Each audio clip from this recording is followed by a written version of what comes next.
What's going on, crazy people? Welcome to the 8th episode of the CRZY podcast. I'm your host, Stephen Gates, and this is the show where we talk about creativity, leadership, design, and a whole host of other stuff. So with this episode, we're going to keep the series going that we've been doing over the last couple shows, talking about career development. And this episode is going to be dedicated to the interview process. And if I'm being honest, interviews are probably something that I have a pretty good love-hate relationship with. I love them because it's a process where you get to find great new people. You get to find new blood for your team. You get to find exciting new talent to come on board. I hate them because probably some of the strangest, surrealist, weirdest stories that I have in my entire career have come out of interviews. I'll give you an example. And I wish I was making this up, but I wasn't. So this was a few years back, whenever I lived in Dallas, Texas, and was working at an agency. And I had been looking for quite a while to find a copywriter. Couldn't find a good copywriter. Was looking everywhere. So the headhunter called me up and said, look, we've got the guy for you. We've got the one who you're absolutely going to love. So I said, great, send him over. Receptionist calls, he's here. So I usually like to walk down to the lobby, meet the person, just kind of get a general sense of what they're about. And so walk down and meet this guy, middle-aged, kind of short. I'm 6'4", so probably, to be fair, a lot of people are shorter than me, but not a real tall guy. And whenever I walk up to meet him, he's wearing jeans, blazer, which was a little strange for being the summer in Texas. And he had two large, almost military-looking duffel bags with him. And it was long enough ago that this probably wouldn't have seemed quite as strange as it would have happened today. But I thought, you know what? Who knows? So go down, say hi to the guy. We walk back to a conference room. Whenever we get in there, introduce myself, we make the usual small talk, tell me a little bit about yourself, all that sort of stuff. And then I said, well, honestly, I've been busy. I haven't really had a chance to go over your writing samples because your headhunter just called. Do you have some samples I can look at? He reaches down below the table, picks up one of these large duffel bags, and almost kind of like slams it down because of the weight down into the middle of the table. Unzips it and starts to take out stacks and stacks of magazines. Well, what I quickly realize is that these are his writing samples. That these magazines each have a Post-it note in it. And that across a very large conference room table, they could probably easily have held, 12, 16, 20 people. He starts methodically placing these magazines, opening them up to the spot that had been marked in them, to the article that he'd written. All of them for very small-time magazines that I hadn't heard of, about topics that were really pretty obscure. And this alone would have been strange enough. So honestly, just the combination of not really seeing material that I felt was going to go well with the work that we needed to do, as well as just this kind of insane flea market approach to his portfolio, didn't lead me to believe that this was going to be the guy. And then it got interesting. So it being a hot day in Dallas, he asked if he can take his jacket off. So I said, well, sure, make yourself comfortable. Takes the jacket off, to which I see probably about 3-inch wide rainbow suspenders, to which one of them is pinned a Star Trek communicator pin. And it starts to get a little bit more interesting. And so then he starts to tell me about how he's starting to study to be a clown, and how he's a really big Trekkie, and how he writes to keep these hobbies going.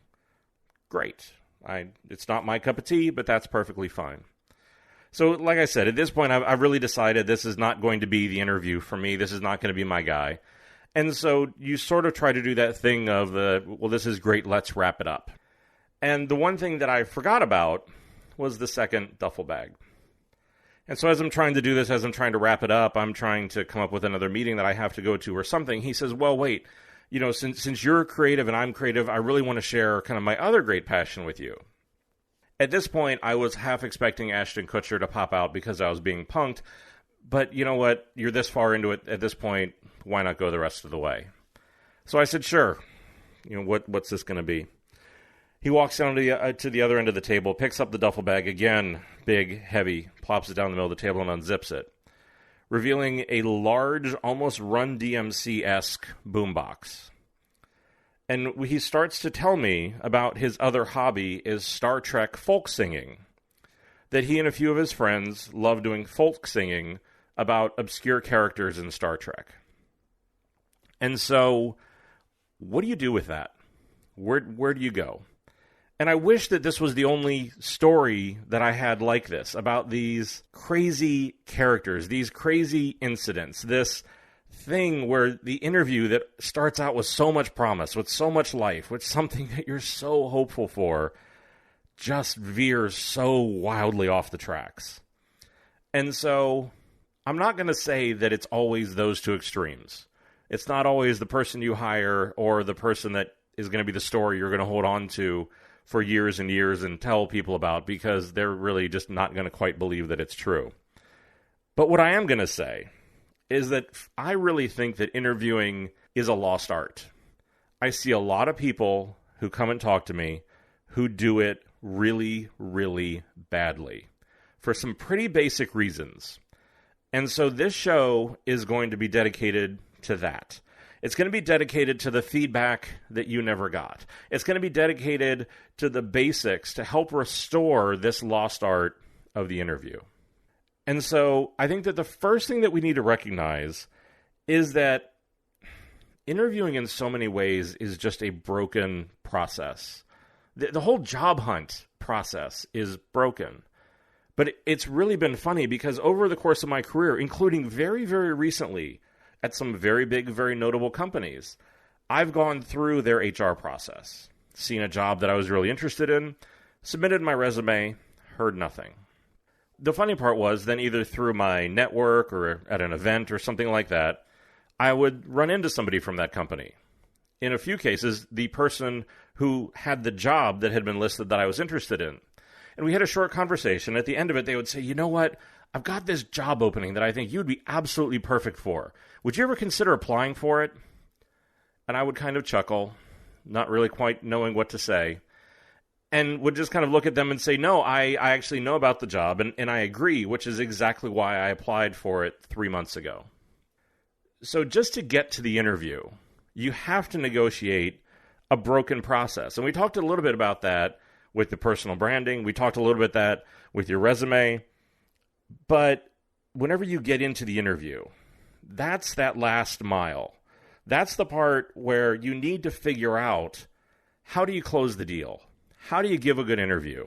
How do you get in there and get what you need out of the interview and make sure that the person that is interviewing you gets what they need? So in this show, we're going to talk about 7 ways, the 7 things that I see people fall down on, trip up on, not do whenever they come in to do an interview, the thing that's making this into a lost art.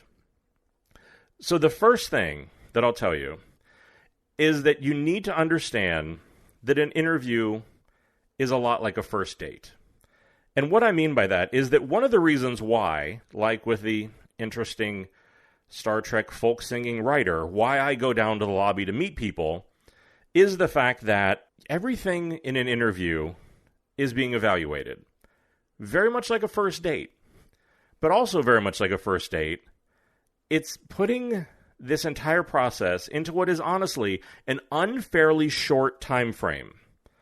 That all of a sudden you're going to be evaluated in 30 minutes, 45 minutes, an hour, hour and a half, maybe at most, to see if you're somebody that we want to work with or not. Not dissimilar from a first date. And so these very short interactions are incredibly meaningful.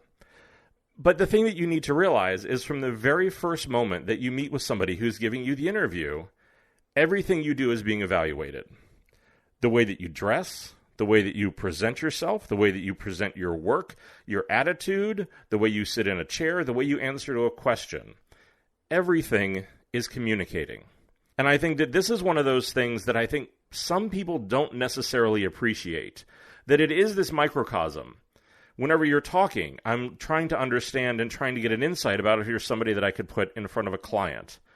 Whenever I ask a question, I need to see if you're actually listening, or are you somebody that's just going to recite the canned, rehearsed line that you have in your head, even if it has nothing to do with what I asked.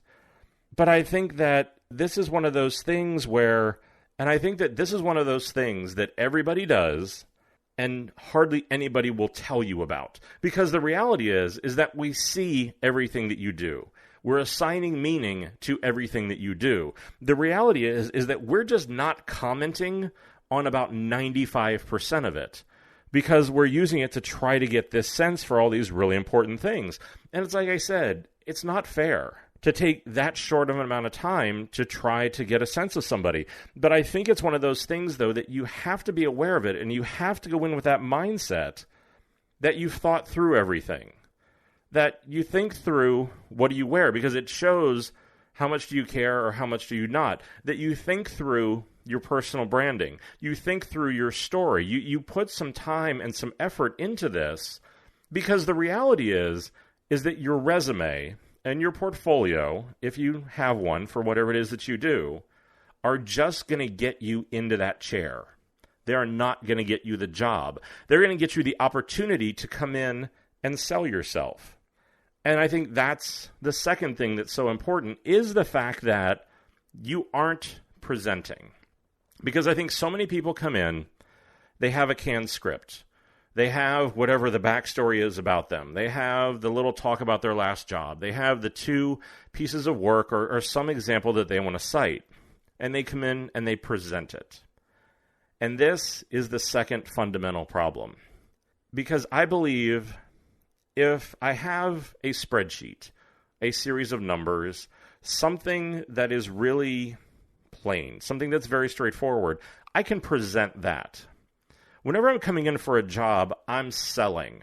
I need to sell you on me. I need to understand that there are other people who are coming in to sit in this chair, to have this interview, to try to get this job. And so I need to figure out some way to set myself apart. This goes back to why the personal branding is the foundation behind all of this, because that's the story that I need to sell. But you need to understand that this is selling, not presenting. And there's a huge difference between the two of those. If you haven't had a chance, go back 2 episodes. Go back to episode 6, where it talks about personal branding. Because if you aren't square on that, if you don't have your personal brand straight, your interview is not going to go well, because you're not going to have anything to sell. But whenever you sell something, you also have to be realistic about what it is you're selling. Because you don't want to turn into the used car salesman. You don't want to turn into the siding salesman. You don't want to turn into the guy that's just going to go in and do the sell, and do this high-pressure sort of pitch.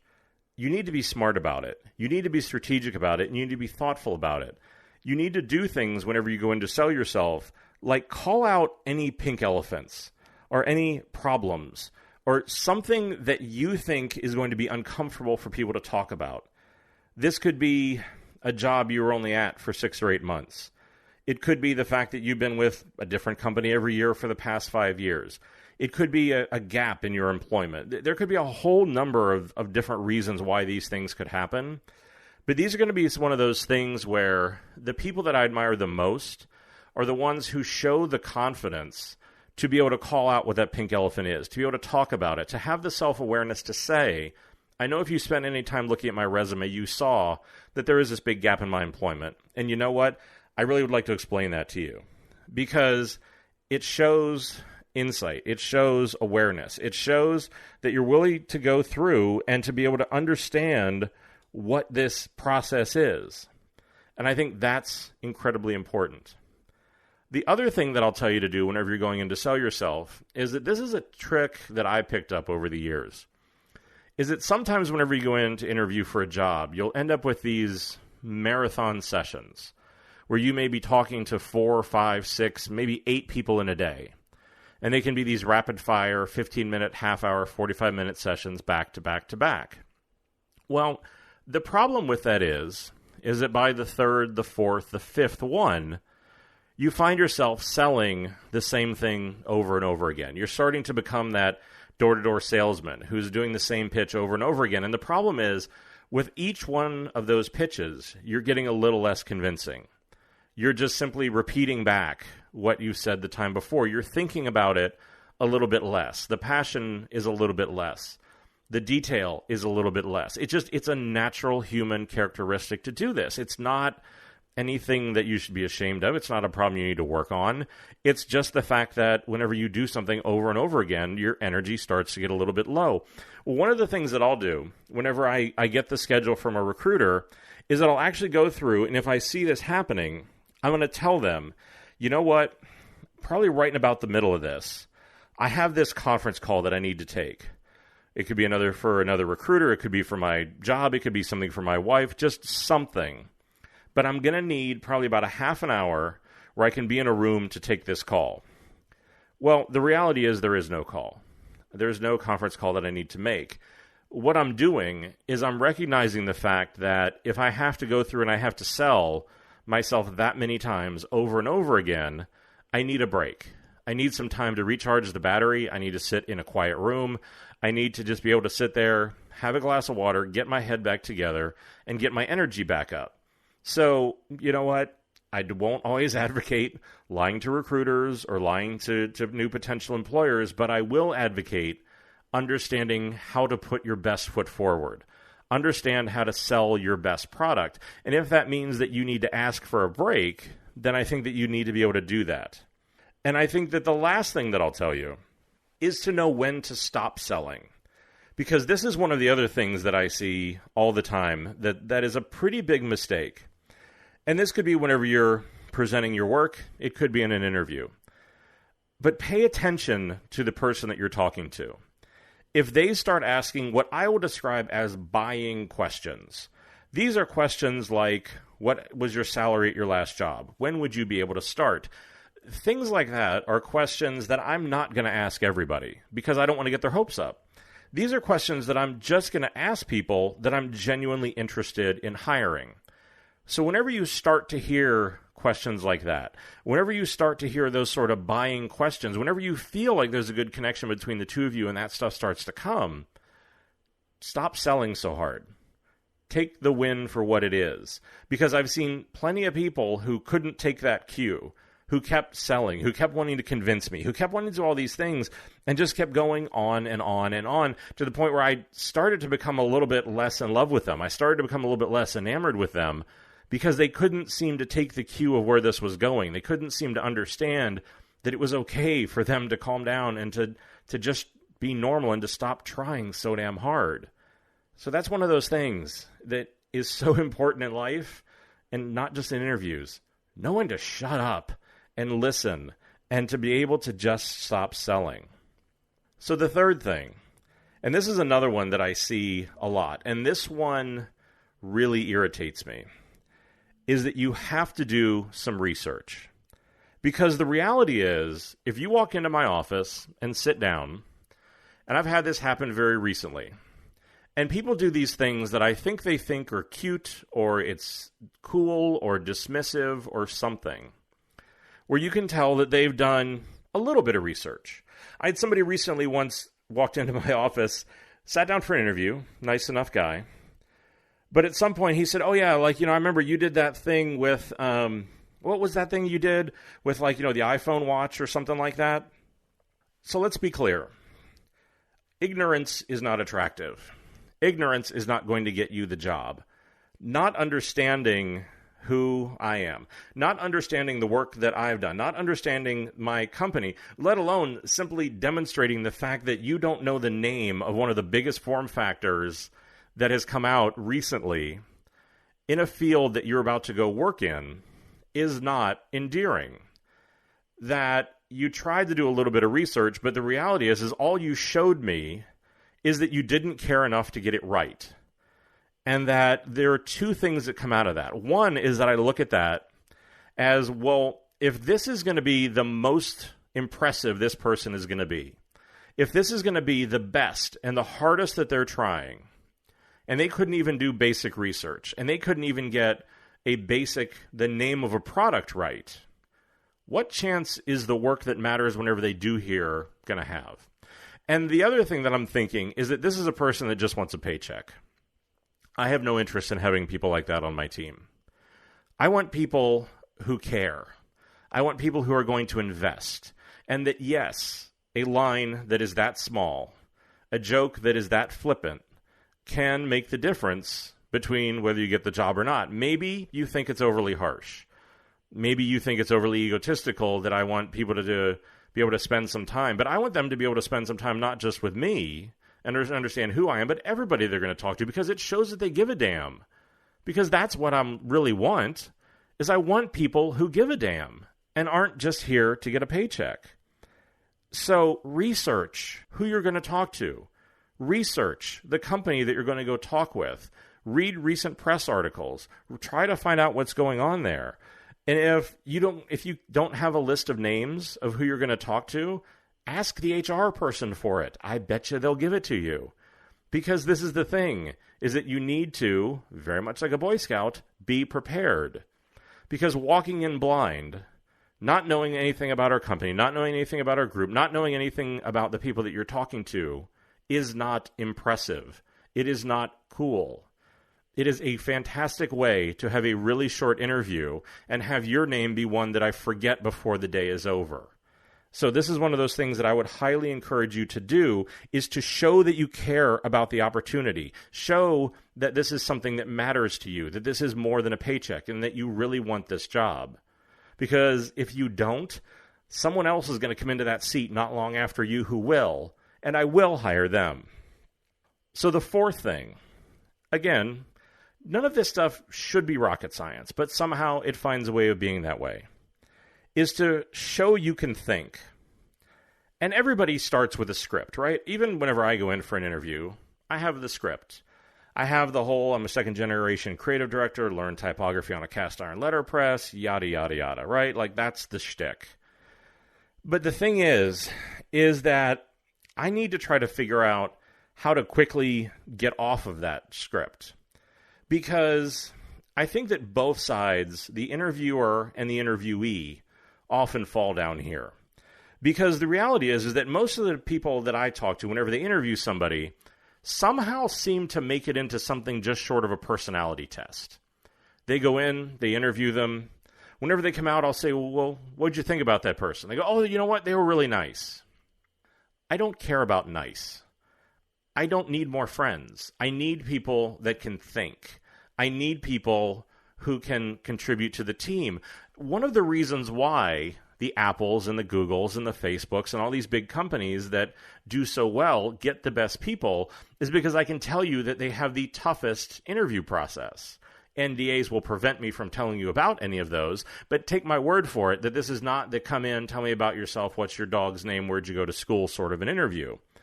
And so I think that you have to be able to find a way to be able to show your value, show some passion, show a point of view. And I think that whenever you do this, there's a bunch of just really common mistakes. And sometimes if it's somebody who is interviewing you who knows what they're doing, they will ask you questions that will let you show that you can think.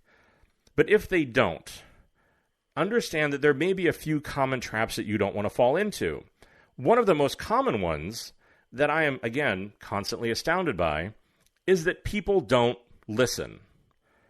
And I'll ask them a question very specifically about something, could be in their resume, could be in their portfolio.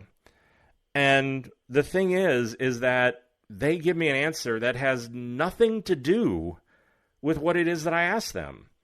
They may be trying to show off that they've done some research. It may be a canned answer that you can tell that they like to go to. But the problem is, it doesn't have anything to do with what I actually asked you about.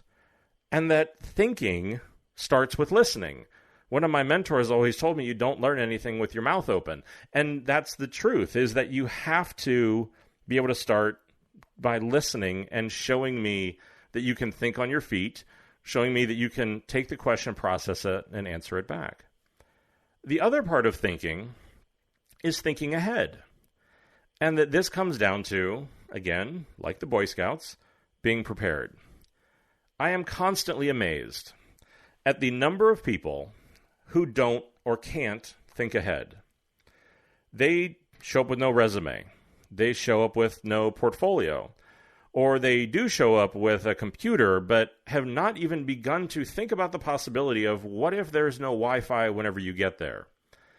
So we end up with this interesting and awkward sort of interaction. On the one hand, I think they seem to feel like I have been waiting with bated breath for every moment since I read their resume until the moment whenever they arrived in front of me, and that I remember every single small detail about them. Here again, folks, we're going to be honest. I looked at your resume, I looked at your portfolio, and there was something in there that made me want to talk to you. You were one of 60, 80, 100 other resumes. And while I'm sure that I will remember some of it, don't think that I remember it word for word and be able to have the arrogance to think that you should show up without a resume.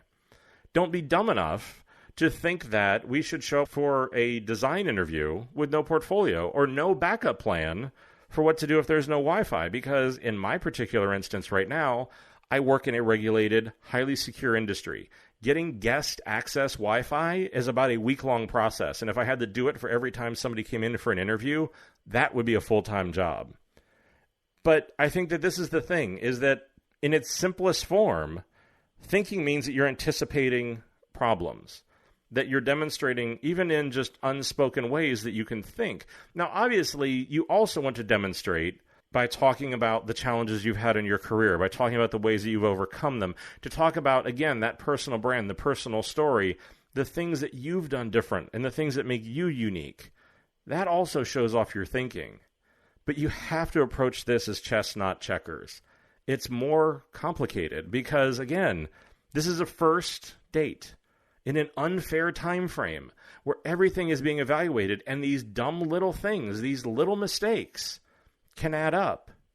Because so much of what you're doing is trying to sell yourself, to sell confidence that somebody else should have in you. One of the other things that I've learned is that if I feel like I'm not really selling them, or if I feel like what I'm selling them may only be 70 or 80% of what they want, one of the things that I've done, actually pretty successfully, is I'll ask for homework. Because I know that there is no substitute for me being able to show, in whatever time frame they'd like to give me, that I can think. So I'll say, look, I'm getting the sense that, it feels like we've got a good connection. I can tell that you like some of the work, but you know what? There's this one part of my skill set that I know you're looking for that I'll just admit isn't my strongest. But that's just because of the fact that I haven't had the opportunity. So if you want, I'm perfectly open to the fact that give me a homework assignment. Give me something to work on, and in 24 hours, 48 hours, whatever the time frame is that you feel comfortable with, I'm going to come back and present it to you to show you that I can do it, to show you and to sell you on the fact that I have those skills. And it's a technique as an interviewer I use a lot as well, but it's one of those things where I find it to be even more impressive whenever the person has the self-awareness to try to ask for that and to try to engage with it, because that just really, again, shows that they're thinking. The fifth thing, and this is a theme that keeps coming up, and I really wish it wouldn't, but it still does, is that whatever you're in there, just like on your resume, tell the truth. Say what you did on a project. Say why you were let go. Say how much money you really made. These are all things where the industry is too small. And things like that just aren't worth it. And because just for the sheer fact, if for no other reason, tell the truth so that you're sure that you get the job that you can be successful at. Let it be the job that you want. Because if I think I'm hiring one particular person and a different skill set shows up, that's going to be a big problem. So again, I'm constantly amazed at, whether through its exaggeration or just flat out lies, how many times people will do this. Like I said, I beat this horse to death in a lot of other episodes, so we're going to move on. The sixth one is to ask questions. Because asking questions demonstrates thinking, it demonstrates research, and it demonstrates insight. And I think it also gives you the ability to make a personal connection. Because in some way, here again, dating, I'm trying to find some way to make a personal connection, find some way to be memorable, to try to get something past that regular script that we all go through. And the interview and the interviewees both have them. But to somehow be able to get through and make that connection, to ask those questions. Here again, some people will take this a little bit too far, and there's some kind of, again, common mistakes to avoid. One of the ones, especially if it's in the first probably interview, maybe even one first or second interview, is don't interview me. I have had plenty of people who want to come in and show how impressive they are and how smart they are and, how they don't care or how they're too cool for the room or whatever it is, by the entire conversation with them grilling me. Well, the reality is that they're not hiring me. It's the other way around. And that if you're just going to come in and do that for the entire time, it makes it very, very hard for me to find out something about you, outside of the fact that you kind of are lacking some amount of self-awareness to understand the dynamic that's going on here, and that there's some amount of arrogance in you that thinks that this should be all about you. And I think that also then will extend to, don't ask stupid questions. This should be a rule for life, but in particular in this case, stay away from asking about things like vacation time, whether the company has summer hours, how long of a lunch break are you able to have, what time do people normally leave work, or how early can you get away with leaving for work in the first meeting. These things are all important, but there is a time and a place to ask about that stuff, and it's called the offer letter. Because whenever you do that, that's the place where the selling has stopped. Each side understands that they like each other, and that then you can ask about vacation time or summer hours or time off or any of this other stuff. Because I think that, again, if that's the first thing that you're looking for, and the first thing, the question that I get is how much time off do you get, not really showing me that level of passion, that level of commitment that I'm looking for. Starting to feel, again, like somebody who's looking a bit more for a paycheck. This next one, and I'd be curious to hear from other people who interview people if how they feel about this. I have this weird thing where I actually hate people that suck up to me. I will say that, look, I'm a very public person.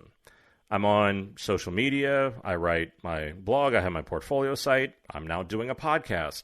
My opinions are very well known. There are people who gravitate to those and who like them, which is the point of all of this. But what I don't want to hire is a fanboy or a fangirl. Because what I want is, I want somebody that's done their research. I want somebody who's aware of me, who's aware of my team, who's aware of what we're trying to build. But I don't want somebody who's going to suck up. And the reason why is because for me, it always just seems like you are pointlessly showing off that you did your research. But the reality is that it also shows me that you're probably not going to be somebody who's really going to push back at me. You're not somebody who, if I come in and have an opinion, is going to disagree with me. You're not somebody who's going to come back at me and say, you know what, that was a great idea in your head, but it looks like total crap on the screen. That's not what we need to do. I need people that have opinions. And if you become that fanboy, that fangirl, if you're coming in and, you're wide-eyed and things like that, I never in my entire career have hired one of those people. This may be an incredible first world problem. This may make me sound like an insane egomaniac. But it's just one of those things where I want somebody that has their own opinion. The last thing that I would tell you, and this is a fine line to walk, but I think that it's important somehow to be memorable. Because we talked about this before, that I'm never going to interview just one person. I'm going to interview a lot of different people.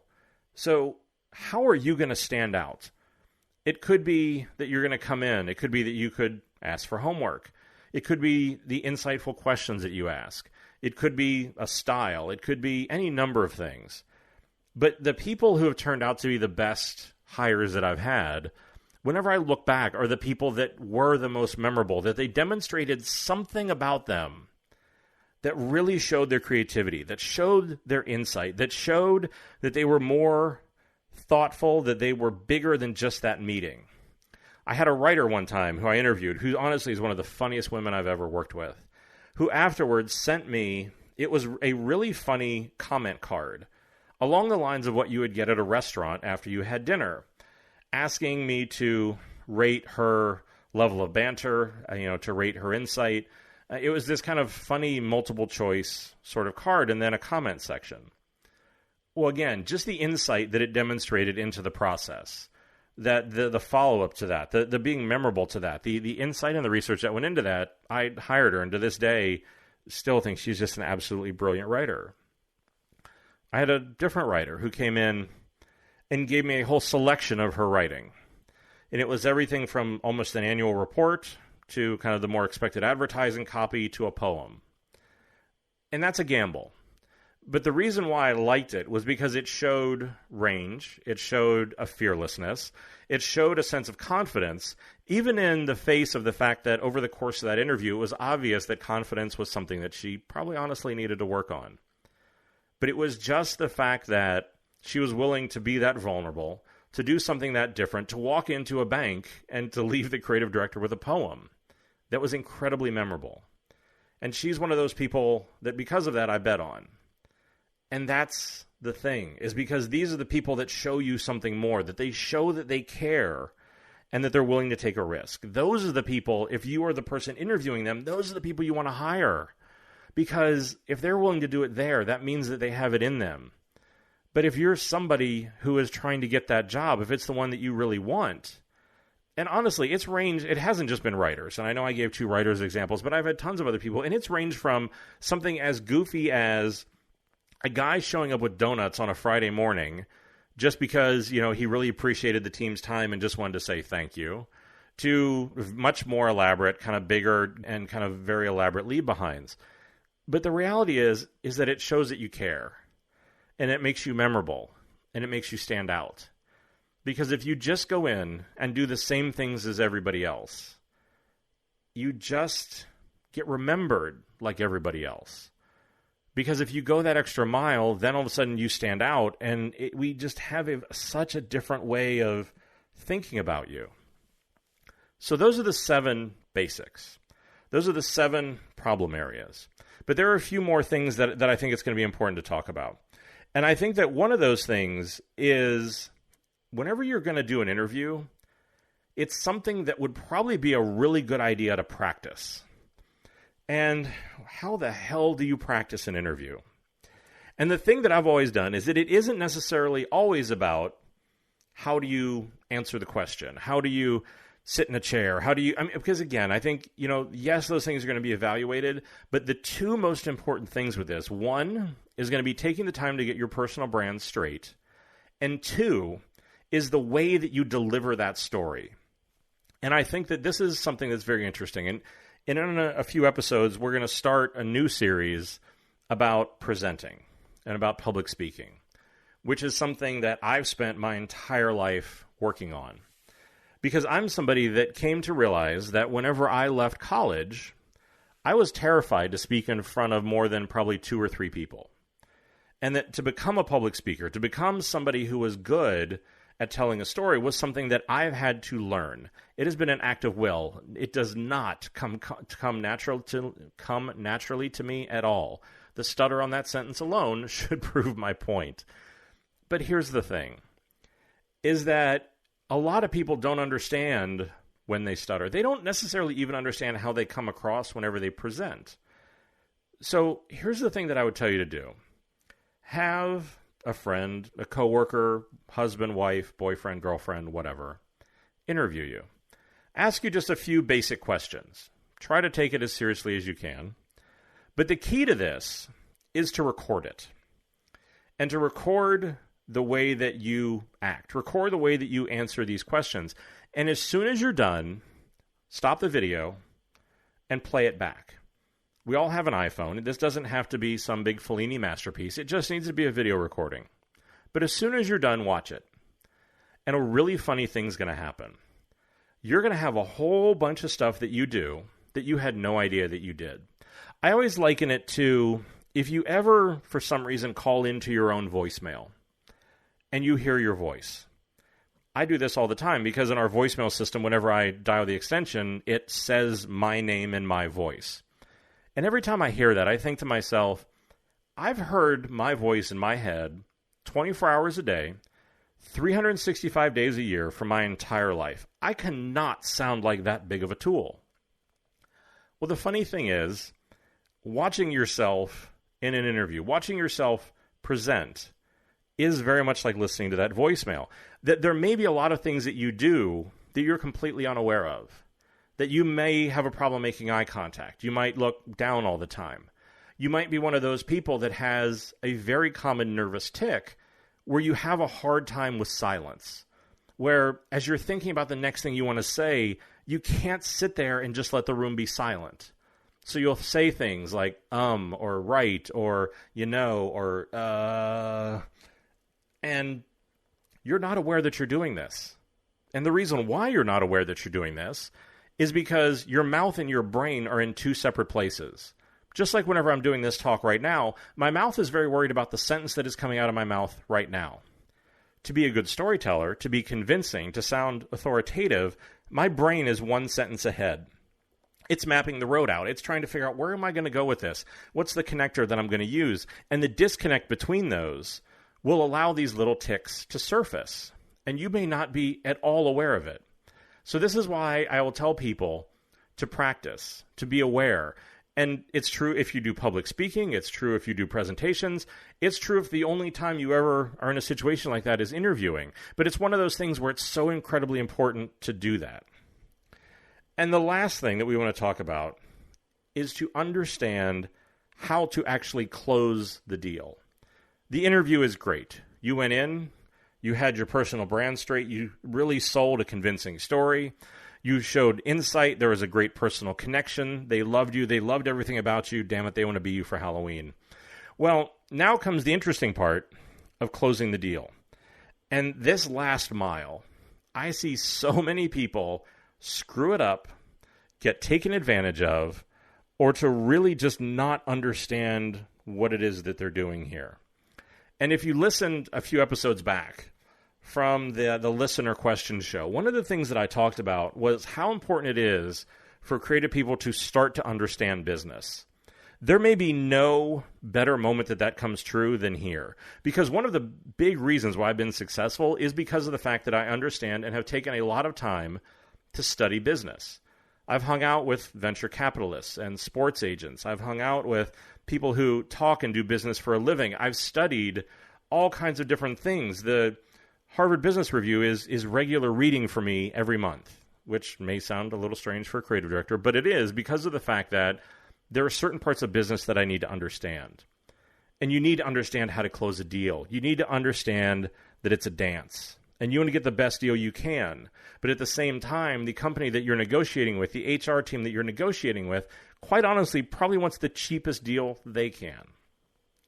But it's this dance that makes all the difference. And there's a few common mistakes that I'll tell you to stay away from. The first one is to not bluff on something that isn't real. Don't tell me that you have an offer from another company unless you have it in writing. Having a phone call with somebody where they told you how much the position would pay if you got it is not an offer. An offer sheet with an actual amount on it is an offer. If you've been a freelancer, understand that the hourly rate that you've been making, if you take that, multiply it by 40 hours a week, and then by 50 weeks a year, we'll say minus 2 weeks for vacation, does not equal your salary. Because whenever you're going from freelance to full-time, there are benefits and bonuses and a whole bunch of overhead where that number doesn't translate. And if you come in that last mile and trip and suddenly ask for some insanely disproportionate number from what you've been making, these are all things where you're going to fall down. You have to understand how to negotiate. You have to understand how to be realistic. You have to understand how to leverage your strengths. Leverage the fact that they like you. Leverage the fact that you have a unique skill set. Leverage timing. Leverage any number of things that are going to be the strengths. And learn how to minimize your weaknesses. How to put those off to the side. How to structure a deal in different ways so you can get the signing bonus that you want. Understand how to be able to do these different things so the things that could be seen as weak for the fact that maybe you're unemployed. Maybe they're going to try and take advantage of that and drag the deal out. Understand how to deal with those sort of things. That part of it is one of the biggest reasons why I've been able to be successful. It's why I've been able to be a survivor, of somebody who survived being laid off from 2 of my last 3 jobs. It's because I cut the right deal going in. I understood what it was that I needed to do whenever I went in to try to be proactive about the business deal that I was going to cut, so that whenever the inevitable happened, the thing that you never thought was going to happen on that day when you're negotiating for this shiny new job happened, I was going to come out of it okay. So these are just the basics. These are some of the things that I think are the things that you need to think about to be able to give a better interview, to not make this a lost art anymore.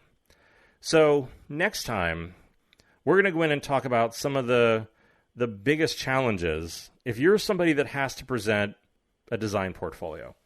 And I know, whenever I've been talking through all these episodes, I keep saying that these episodes are for anybody that's creative. It's not just for designers and for creative professionals. Well, for this one show, guess what? You get the week off, because this is just going to be about anybody if you have to present your portfolio, whether it's designs, whether it's writing, whether it's anything. These are going to be some of the things that we're going to talk about, is the fact that just as many resumes as I've seen, just as many interviews as I've had, are just as many portfolios that I've seen. And portfolios, interestingly, are way more of a crystal ball than you would ever possibly expect. So tune in next week and we're going to talk about that. As always, if you enjoy the show, I really appreciate it, because it's the only payment that I ask for. If you head over to iTunes, head over to Google Play, leave a review. Let other people know that this is a show that you like, because obviously this is a lot of work for somebody who does not have a lot of free time. But it's because I really want to try to make a difference in the industry. I really want to spread this knowledge. And so please leave a review. It certainly always helps. If you want to find out more about the podcast, if you want to find out, look at the show notes, anything like that, you can always head over to podcast.stephengates.com. It's Stephen, Stephen, Gates.com. If there's something you want to ask about, something you want me to talk more about, something you liked, something you hated, send me an email. You can send it to ask@stephengates.com. And as always, the boys down in legal want me to remind you that everything I talk about here does not represent any of my current or former employers, that these thoughts are all my own. And last but not least, and as always, thanks for the time. I know that time is truly one of the only luxuries that we have, and I'm always incredibly grateful and humbled that you want to give me some of yours. So until we talk next time, as always, stay crazy.